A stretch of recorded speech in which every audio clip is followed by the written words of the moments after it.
Musk We want a new space race. Space races are exciting.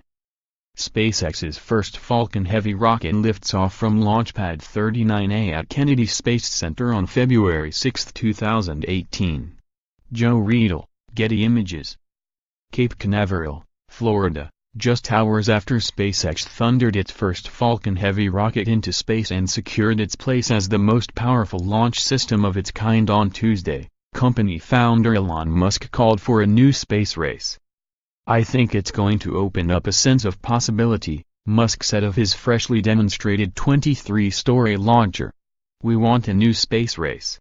Space races are exciting." SpaceX's behemoth rocket pushed off Launchpad 39A here at Kennedy Space Center at 3:45 p.m. ET. The payload, which is now on its way to Mars orbit, was Musk's personal Tesla Roadster outfitted with a dummy wearing a flight-grade spacesuit. The car broadcast incredible views of Earth for several hours as it slowly tumbled through space. But the main attraction of Falcon Heavy was arguably its 3 16-story reusable boosters, the force behind of Musk's call for renewed competition in space. The reusable side boosters of SpaceX's Falcon Heavy rocket land as a pair on February 6, 2018. SpaceX, Flickr, public domain.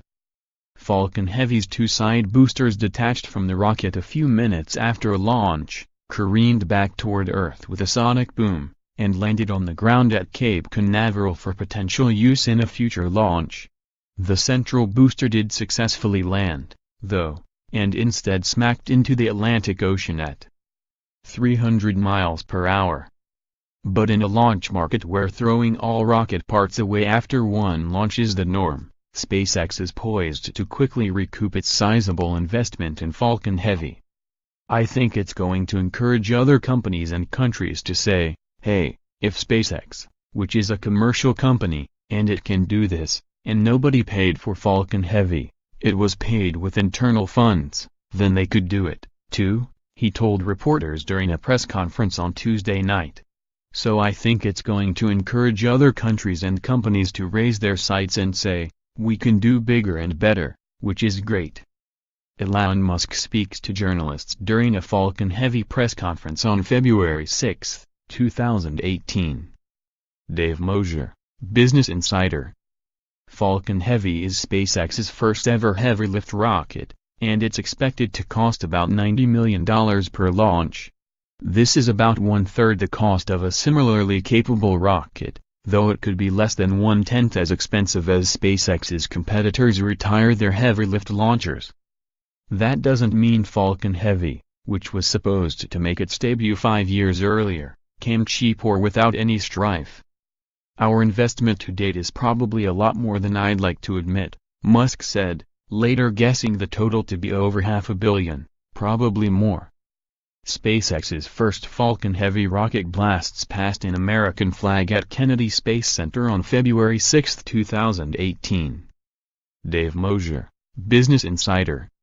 He added, "We tried to cancel the Falcon Heavy program 3 times at SpaceX. Because it was like, man, this is way harder than we thought. The initial idea was just, you stick on 2 first stages as side boosters, how hard can it be? Way hard. But as Falcon Heavy starts to launch customer payloads later this year, perhaps once every 3 to 6 months, Musk implied it could be game over for poor competition while inspiring new competitors to step forward. Falcon Heavy opens up a new class of payload, Musk said. It can launch more than twice as much payload as any other rocket in the world, so it's kind of up to customers what they might want to launch. He added that Falcon Heavy could launch things direct to Pluto and beyond, no stop needed, as well as giant satellites. It can do anything you want, Musk said. You could send people back to the moon if you did a bunch of launches with Falcon Heavy and did an orbital refilling. 2 or 3 Falcon Heavies would equal the payload of a Saturn V, the rocket system that sent Apollo astronauts to the moon. Musk isn't the only billionaire tech mogul with lunar and reusable rocket ambitions. Jeff Bezos, the founder of Amazon and his rocket company, Blue Origin, recently opened a gigantic facility at Kennedy Space Center to build its New Glenn reusable rocket system. And in a tweet posted Tuesday night, Bezos congratulated Musk on the launch with a woo-oo. "I'm just curious if you see yourself in a race with Blue Origin," Tim Fernholz at Quartz asked Musk during the press conference. Musk played coy, smiled, and responded, "What was the first part of the question?"